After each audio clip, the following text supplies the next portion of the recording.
My dad isn't the revenge type. He's the kind of man who gives second chances, sometimes even third ones. So when his tenants stopped paying rent, lied straight to his face, stole his furniture, and then sent laughing emojis after being confronted, that's when something inside him finally snapped. And what happened next?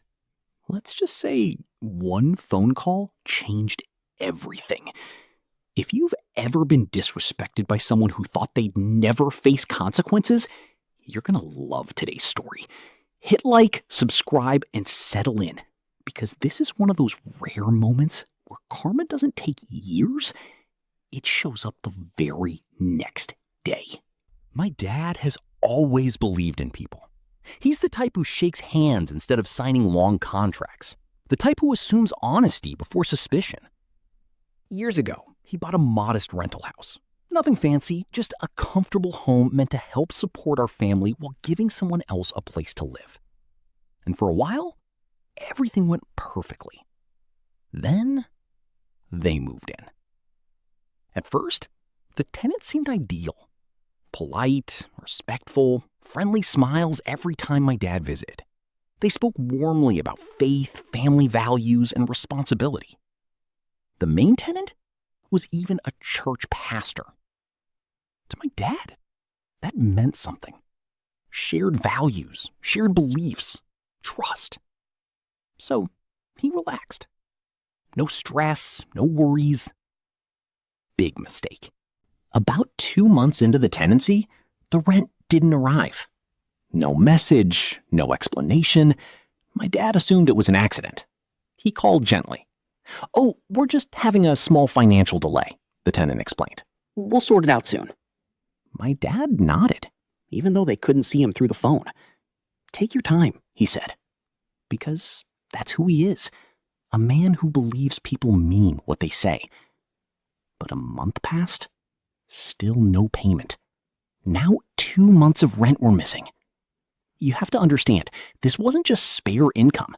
That rent helped cover bills, maintenance, responsibilities.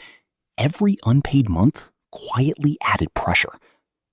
Still, my dad stayed calm. He drove to the house personally. He didn't shout. He didn't threaten. Instead, he offered mercy. "Look," he told them, standing in the doorway, trying to keep things respectful. "If things are difficult, let's make this simple. Leave the house and I'll only ask for half of what you owe." Most landlords wouldn't have done that, but my dad wanted peace, not conflict. The tenants exchanged looks.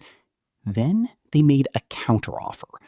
They said they would move out immediately and leave behind their furniture as compensation for the unpaid rent. It sounded reasonable, fair, even generous. My dad agreed. He just wanted the situation over.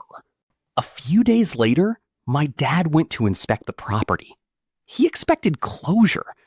Instead, he walked into chaos. The front door creaked open. Silence. Dust floating in sunlight. Trash scattered across the floor. Rooms half destroyed. Walls dirty, floors stained, cabinets open like someone had left in a hurry. His stomach tightened. Then, realization hit. The furniture was gone. All of it. Not only had they taken their belongings, they had stolen his furniture too. Tables, items he personally owned. Even worse, the only things left behind were 2 sofas that belonged to my dad, thrown into the shed, ruined. Torn fabric, broken frames, rain damage soaking into the cushions. It looked intentional, disrespectful, like a final insult. My dad stood there for a long moment. No shouting, no dramatic reaction, just quiet disbelief. You know that feeling when anger doesn't explode immediately? When it settles slowly in your chest, heavy and cold? That was the moment. My dad contacted the tenant. Calmly, he explained the damage, the stolen furniture, the agreement they broke. He asked them to pay the full value. Their response? Payment after 2 weeks. My dad already knew.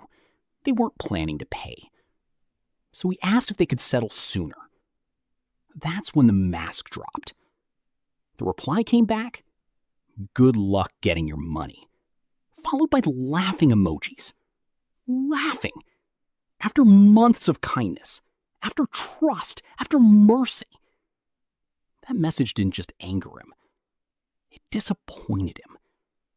Because my dad isn't just a landlord. He's a Christian man himself. He believed they shared the same moral compass. And now, he realized they'd mistaken his kindness for weakness. That night, my dad sat quietly thinking. He didn't want revenge. He wanted accountability. Then, he remembered something important. The tenant wasn't just anyone. He was a pastor, a man whose job depended on trust, integrity, reputation. So my dad made a decision. No threats, no yelling, just truth. He contacted the church, calmly, respectfully, and factually. He explained everything. The unpaid rent, the broken agreement, the stolen furniture, the condition of the house.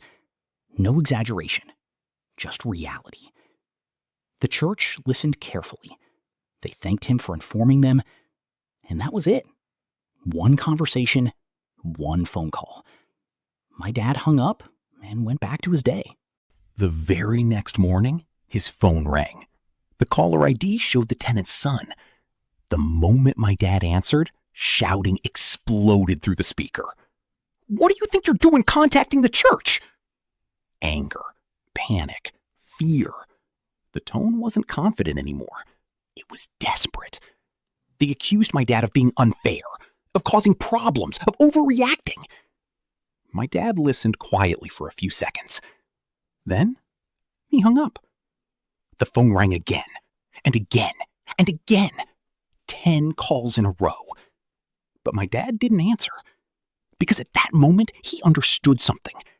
The church had already acted.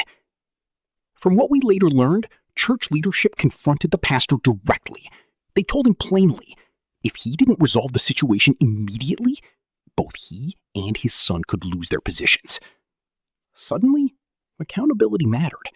Suddenly, honesty mattered. Suddenly, payment wasn't impossible anymore. Later that same day, my dad received the full payment. Every single cent. No 2 weeks, no excuses, no laughing emojis, just immediate transfer. Problem solved. He confirmed the payment and agreed to step back from the church involvement. Justice had already done its work. When my dad told us the story, he didn't sound triumphant. He didn't celebrate. Instead, he said something I'll never forget. It was never about the money. He paused. It was about how he treated people, while pretending to stand for something better. That was the real victory. Not revenge, not humiliation, but accountability. Because the man who mocked him learned something powerful. Kindness isn't weakness. And sometimes the quietest people deliver the strongest consequences.